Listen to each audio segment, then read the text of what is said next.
સુરેન્દ્રનગર ખાતે રહેતા પરિવારની ડ્રોપઆઉટ દીકરીની રાજ્યના શિક્ષણ મંત્રી રીવાબા જાડેજાએ મુલાકાત લીધી। દીકરી દેવ્યાનીબાએ કોઈ કારણોસર અભ્યાસ છોડી દીધો હોવાની જાણ થતાં શિક્ષણ મંત્રી રીવાબા જાડેજાએ પ્રોટોકોલની પરવા કર્યા વગર દીકરીના ઘરે પહોંચ્યા। સરકારના બેક ટુ સ્કૂલ અભિયાન અંતર્ગત દીકરી સાથે બાજુમાં બેસીને સંવાદ કરી અભ્યાસ છોડવાના સંજોગો અને કારણો જાણી પરિવારને ઉજ્જવળ ભવિષ્ય માટે શિક્ષણનું મહત્વ સમજાવ્યું।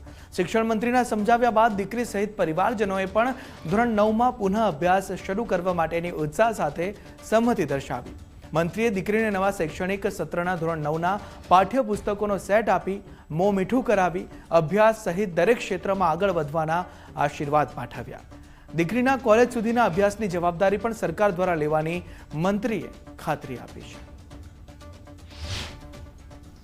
आज मैडम મને મળવા આવ્યા હતા, રીવાબા જાડેજા મળવા આવ્યા હતા મને। અમે એ ચર્ચા કરી કે છે ને કે હવે હું કાલથી ભણવા જઈશ, ચાલુ કરી દઈશ વિકાસમાં। અને છે ને મને પહેલાં બહુ ઓલું નહોતું પણ હવે છે, એટલે હવે હું રિયલી ચાલુ કરી નાખીશ એમ કે ભણવું બહુ જરૂરી છે આજકાલમાં। દીકરીઓને તો બહુ જ ભણવાનું થઈ ગયું છે અત્યારે, એટલે ભણવામાં બહુ ધ્યાન રાખજો।